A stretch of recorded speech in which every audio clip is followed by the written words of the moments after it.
Il est des lieux sur Terre qui vibrent d'une énergie différente. Des lieux où le voile entre les mondes est si fin qu'il suffit d'un souffle, d'une pensée pour le traverser. Le fleuve Euphrate est l'un de ces endroits. Il n'est pas seulement une étendue d'eau qui serpente à travers les déserts et les plaines arides du Moyen-Orient. Non, il est bien plus que cela. Depuis des temps immémoriaux, il est considéré comme une artère de vie, un canal sacré qui relie le monde visible à l'invisible. Imaginez ces eaux, chargées des mémoires de civilisations disparues, des prières de Sumériens, de Babyloniens, de prophètes.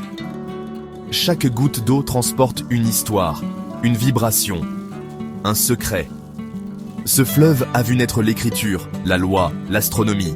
Il est le berceau de l'humanité, mais aussi le témoin de ses premiers pactes avec le ciel et des premières déchirures. Pensez à ce fleuve comme à un pont. Un pont, non pas de pierre ou de bois, mais d'énergie pure. D'un côté, notre réalité tangible, celle que nous pouvons toucher, voir et mesurer. De l'autre, les royaumes éthérés, les plans subtils où résident des consciences que nous avons nommées anges, guides ou entités. L'Euphrate, par sa géographie sacrée et son histoire mystique, a toujours servi de point de rencontre. Les anciens le savaient.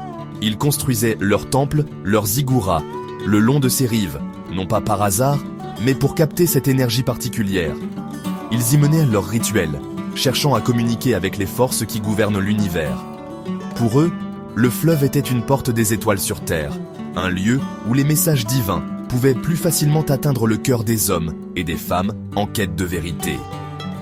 Aujourd'hui, en ce 2 août 2025, nous regardons ce fleuve avec des yeux modernes, des yeux de scientifiques et de géopoliticiens. Nous voyons des barrages, des niveaux d'eau qui baissent, des conflits pour le contrôle de ses ressources.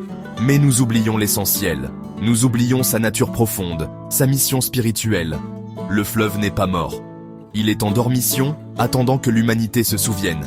Car sous ses eaux, dans les strates invisibles de sa réalité, une histoire bien plus grande se déroule. Une histoire de lumière et d'ombre, de promesses et de chaînes. Une histoire qui concerne directement notre propre éveil. Car ce qui est enchaîné au bord de ce fleuve n'est pas simplement une légende, mais une force qui attend son heure. Et son heure est liée à la nôtre. Les traditions ésotériques nous enseignent que les grands cours d'eau de la planète sont comme les méridiens d'acupuncture du corps de la Terre. Ils transportent l'énergie vitale, le prana, le chi, d'un point à un autre du globe. L'Euphrate, avec son jumeau le Tigre, forme un vortex énergétique d'une puissance inouïe, le lieu même où le jardin d'Éden aurait fleuri selon certaines traditions. C'est dans ce berceau que les forces créatrices et les forces de la dualité se sont rencontrées pour la première fois avec une telle intensité. C'est pourquoi ce lieu est si important. Il est un point d'ancrage, un point d'équilibre précaire entre des forces cosmiques qui nous dépassent. Comprendre l'Euphrate, ce n'est pas seulement étudier la géographie, c'est plonger dans la métaphysique de notre propre existence. Les secrets de l'Euphrate ne sont pas cachés. Ils sont simplement écrits dans un langage que nous avons désappris à lire, le langage du symbole et du mythe. Pour celui qui sait écouter, les textes anciens murmurent la vérité. La Bible, dans le livre de l'Apocalypse de Jean, parle de manière explicite et troublante de ce qui est lié au grand fleuve. Au chapitre 9, verset 14, un ordre est donné, d'élie, les 4 anges, qui sont liés sur le grand fleuve Euphrate. Cette phrase, si précise, si directe, n'est pas une simple métaphore poétique. Elle désigne un événement cosmique, une réalité spirituelle localisée en un point précis de notre monde. Elle nous révèle que des entités puissantes, des anges, sont retenues prisonnières en ce lieu, attendant un signal pour être libérées. Mais la Bible n'est pas la seule à détenir une pièce de ce puzzle fascinant. D'autres écrits, parfois écartés des canons officiels, nous offrent un éclairage encore plus profond. Le livre d'Enoch, un texte d'une richesse spirituelle inouïe, raconte l'histoire des veilleurs, ces anges descendus sur terre pour enseigner l'humanité, mais qui ont fini par succomber aux tentations de la matière. Ce livre décrit en détail leurs transgressions, leur union avec les filles des hommes et la transmission de savoirs interdits. Enoch nous parle de leur jugement et de leur enchaînement dans les vallées de la terre jusqu'au jour du grand jugement. Bien que le nom Euphrate ne soit pas toujours explicitement mentionné dans tous ces passages, la convergence des traditions place ce drame cosmique au cœur de la Mésopotamie, le pays entre les deux fleuves. Ces textes, qu'ils soient bibliques, apocryphes ou issus d'autres traditions, ne doivent pas être lus comme de simples contes de fées ou des récits historiques. Ils sont des cartes énergétiques. Ils nous montrent où se trouvent les nœuds de pouvoir, les zones de tension spirituelle sur notre planète. Quand l'Apocalypse parle de 4 anges enchaînés, elle ne parle pas de 4 individus ailés avec des chaînes de fer. Elle parle de 4 forces, 4 principes, 4 vortex d'énergie consciente qui ont été neutralisés, mis en stase, parce que leur action était devenue destructrice pour le plan divin. Ces écrits sont un avertissement laissé par nos ancêtres, une balise pour nous guider à travers les temps de grands changements. Il est essentiel de comprendre que ces révélations n'ont pas été faites pour nous effrayer, mais pour nous éveiller. Elles nous invitent à regarder au-delà des apparences. Derrière les conflits politiques et les crises écologiques qui secouent aujourd'hui la région de l'Euphrate, se cache une autre guerre. Une guerre invisible. Une guerre pour l'âme de l'humanité. Les prophètes et les mystiques de jadis avaient perçu ces dynamiques. Ils utilisaient un langage symbolique pour décrire des réalités multidimensionnelles. Les anges, les chaînes, le fleuve sont des clés de lecture. Elles nous permettent de décrypter les événements actuels, non pas comme un chaos absurde, mais comme une étape logique, bien que douloureuse, dans un processus d'évolution cosmique beaucoup plus vaste. Qui sont donc ces 4 anges dont parlent les textes ? Leurs noms résonnent à travers les âges, chargés de mystère et de crainte. Ce ne sont pas des démons au sens populaire du terme, mais des êtres de lumière qui, par un choix délibéré, ont exploré les profondeurs de l'ombre. Le premier, Semyaza, est souvent décrit dans le livre d'Enoch comme le chef des veilleurs. Son nom signifie « le non à vue ». Il était un porteur de connaissances, un enseignant céleste. Sa faute fut l'orgueil, la croyance que son savoir le plaçait au-dessus des lois divines. Il a enseigné aux humains des enchantements et des sortilèges, ouvrant des portes qu'ils n'étaient pas sages d'ouvrir, donnant un pouvoir que l'humanité n'était pas prête à gérer. Son rôle mystique est lié à l'illusion du pouvoir par la connaissance secrète. Le deuxième, Azazel, est une figure complexe et puissante. Son nom est souvent associé au bouc émissaire dans la tradition hébraïque. Le livre d'Enoch le présente comme celui qui a enseigné aux hommes l'art de la guerre, la fabrication des épées, des couteaux et des boucliers. Il a révélé aux femmes l'art de la séduction, l'usage des cosmétiques et des pierres précieuses, non pas pour célébrer la beauté, mais pour attiser le désir, la jalousie et la possessivité. Azazel représente la corruption de la matière, l'utilisation du monde physique pour créer la division, le conflit et l'attachement. Il est l'ange qui a enseigné comment transformer les dons de la terre en instruments de pouvoir et de destruction. Il est la force de la matérialité, sans l'esprit. Le troisième ange est Armaros. Moins connu que les 2 premiers, son rôle n'en est pas moins crucial. D'après les textes, il a enseigné aux hommes la résolution des enchantements. Cela semble positif, mais il faut le comprendre à un niveau plus profond. Armaros représente la manipulation de l'énergie et de la magie pour son propre compte, le contournement des lois spirituelles plutôt que leur compréhension. Il est l'archétype du sorcier qui cherche à contrôler les forces invisibles pour servir ses propres intérêts, sans se soucier de l'équilibre cosmique. Son influence est subtile. Elle est celle qui nous pousse à chercher des raccourcis spirituels, des solutions faciles, des pouvoirs personnels, plutôt qu'une véritable connexion avec la source. Il représente la perversion de la spiritualité en pouvoir personnel. Enfin, le 4e, souvent identifié dans l'Apocalypse sous le nom d'Abaddon, ou Apollyon en grec. Son nom signifie destructeur ou destruction. Il est décrit comme l'ange de l'abîme. Contrairement aux autres qui ont enseigné des savoirs corrompus, Abaddon incarne la force de dissolution elle-même. Il n'est pas le mal, mais plutôt le principe de l'entropie, du chaos, de la déconstruction finale.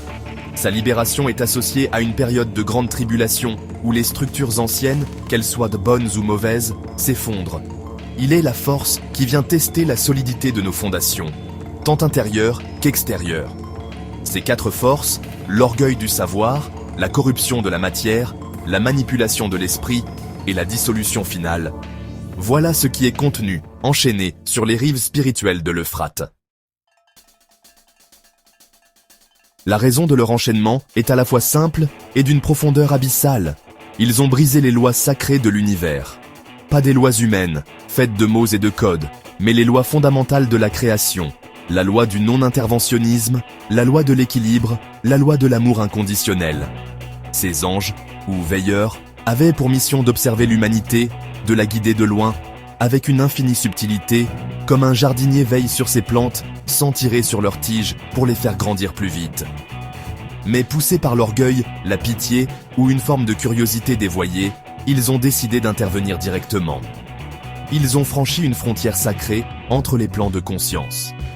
Leur transgression première fut de donner à l'humanité des connaissances pour lesquelles elle n'était pas prête. Imaginez donner le feu nucléaire à un enfant en bas âge.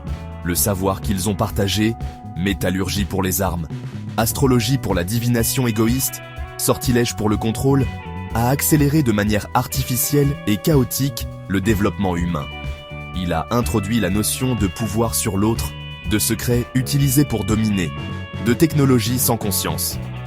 Ils ont court-circuité le lent processus d'apprentissage par l'expérience, qui est le chemin de l'âme. En faisant cela, ils ont modifié l'équilibre délicat du monde, créant un déséquilibre dont nous payons encore le prix aujourd'hui. Ils ont semé les graines du matérialisme, du conflit et de la magie noire. Cette intervention a engendré une distorsion dans le tissu même de la réalité. Le livre d'Enoch parle de leur union avec les filles des hommes, donnant naissance à une race de géants, les Néphilim.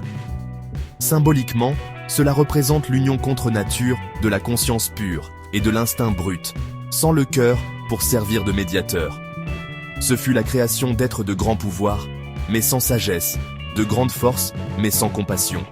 Cette hybridation a pollué le champ énergétique de la Terre, la chargeant de violence, de prédation et d'une soif de pouvoir insatiable. La planète n'était plus un jardin d'apprentissage, mais un champ de bataille. L'enchaînement de ces anges était donc un acte de préservation cosmique, une mise en quarantaine nécessaire pour sauver le projet Terre.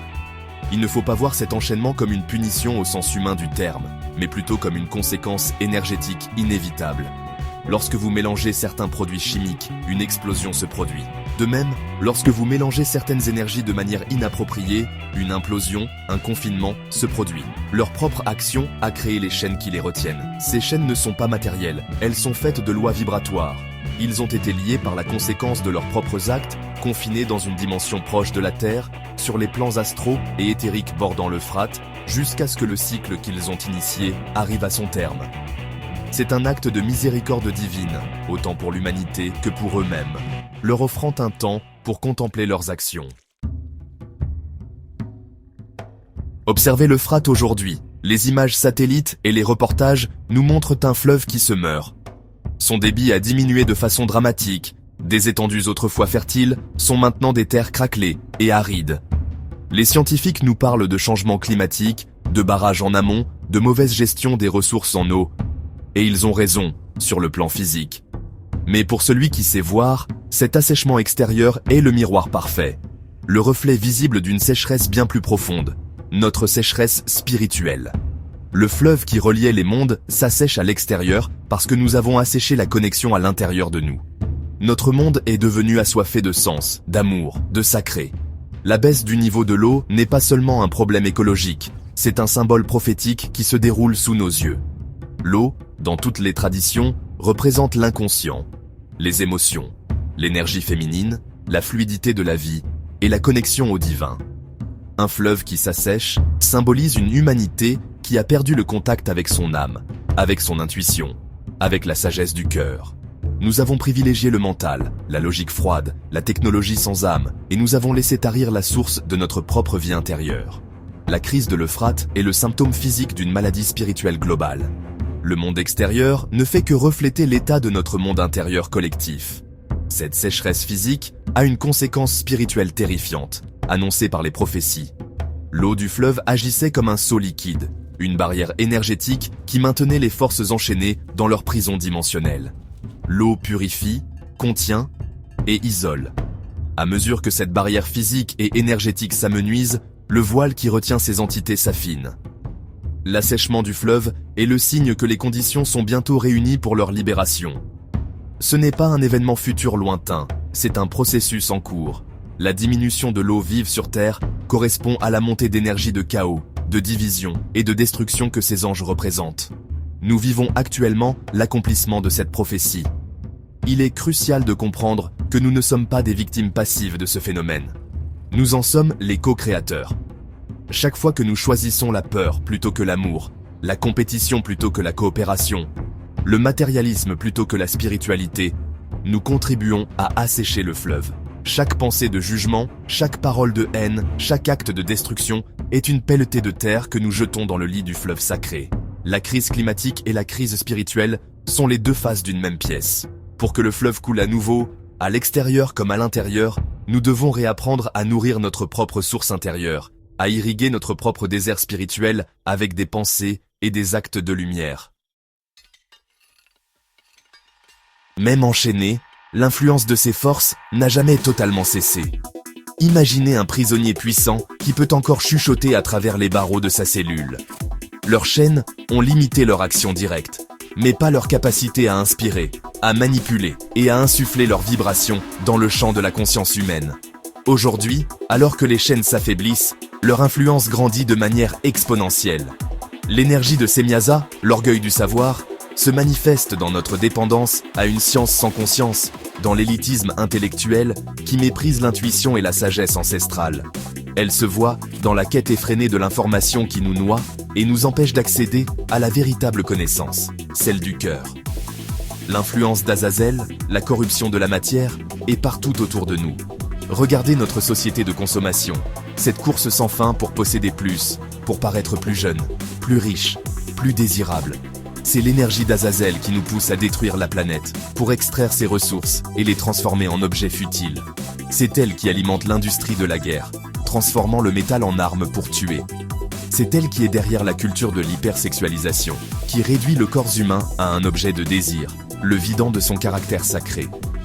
Elle crée une dépendance à la matière, nous faisant oublier que nous sommes avant tout des êtres spirituels. Elle nous enchaîne par le désir. Armaros, le maître de la manipulation énergétique, est peut-être le plus subtil et le plus dangereux aujourd'hui. Son influence se retrouve dans la prolifération de mouvements spirituels fast-food qui promettent l'illumination sans effort, le pouvoir sans responsabilité. Il inspire ceux qui utilisent des techniques de développement personnel ou de manipulation mentale pour contrôler les autres, que ce soit dans la publicité, la politique ou même dans certaines relations personnelles toxiques. Il est l'énergie derrière le New Age dévoyé, où l'on cherche à manifester une nouvelle voiture plutôt qu'à manifester sa propre divinité. Il pervertit la quête de lumière en une quête de pouvoir personnel, créant confusion et désillusion. Enfin, l'ombre d'Abaddon, le destructeur, se fait sentir dans le chaos croissant qui semble engloutir notre monde. On la voit dans la polarisation extrême des opinions, dans l'effondrement de la confiance envers les institutions, dans les guerres civiles, dans la destruction des écosystèmes. C'est une force de dissolution qui pousse tout ce qui n'est pas solidement ancré dans la vérité et l'amour vers l'entropie et l'anéantissement. Cette énergie nous pousse dans nos retranchements, nous force à choisir notre camp. Elle crée un sentiment de désespoir et d'impuissance, nous faisant croire que tout est perdu. C'est l'ultime test de notre foi, de notre capacité à maintenir notre lumière allumée au cœur même de la tempête. Face à ces influences puissantes, il est facile de se sentir petit, impuissant. Mais c'est là le plus grand des pièges. Car en chacun de nous réside une force infiniment plus grande que toutes les ombres réunies. Notre lumière intérieure, notre étincelle divine. Activer cette lumière n'est pas un acte compliqué réservé à quelques élus. C'est un choix conscient, un acte de résistance sacrée que nous pouvons tous accomplir. La première étape est de prendre soin de notre temple, notre corps physique. Choisissez une alimentation vivante, pure, la moins transformée possible. Buvez de l'eau pure en conscience. Ce que vous mangez devient la vibration de vos cellules. Un corps sain et vibrant est une forteresse de lumière difficile à pénétrer pour les basses fréquences. La deuxième clé est la respiration. Votre souffle est le pont entre votre corps et votre esprit, entre le visible et l'invisible. Plusieurs fois par jour, arrêtez-vous et respirez consciemment. Inspirez la lumière, la paix, l'amour. Expirez les peurs, les tensions, les pensées sombres. Une pratique simple de respiration consciente ne serait-ce que 5 minutes par jour, peut radicalement changer votre état vibratoire. Elle calme le système nerveux, clarifie le mental et vous reconnecte à votre présence. Je suis. La prière et la méditation sont des extensions de cette pratique. Parlez à la source, à vos guides, aux archanges. Demandez de l'aide, de la clarté, de la protection. Une prière sincère, venant du cœur, est un faisceau de lumière qui transperce toutes les ténèbres. Invoquez consciemment les forces de lumière pour vous assister. Les archanges, comme Michael, le protecteur divin, sont toujours prêts à répondre à notre appel. Avant de dormir, ou en sentant une énergie lourde, demandez simplement à l'archange Michael de vous entourer de sa flamme bleue de protection. De couper tous les liens toxiques et de veiller sur vous. N'ayez pas peur d'invoquer aussi Raphaël pour la guérison, Gabriel pour la clarté du message, ou Uriel pour la paix. Ils ne peuvent intervenir sans votre demande, car le libre arbitre est une loi sacrée. Utiliser votre libre arbitre pour demander leur aide est un acte de co-création avec le divin. C'est reconnaître que vous n'êtes pas seul dans ce combat. Enfin, et c'est peut-être le plus important, cultivez le discernement. Apprenez à écouter la petite voix silencieuse de votre cœur, votre intuition. Les forces de l'ombre sont expertes pour imiter la lumière. Elles peuvent se présenter sous des dehors séduisants, promettant pouvoir, reconnaissance ou amour facile. Mais leur vibration est toujours celle de la peur, de la séparation, de l'ego.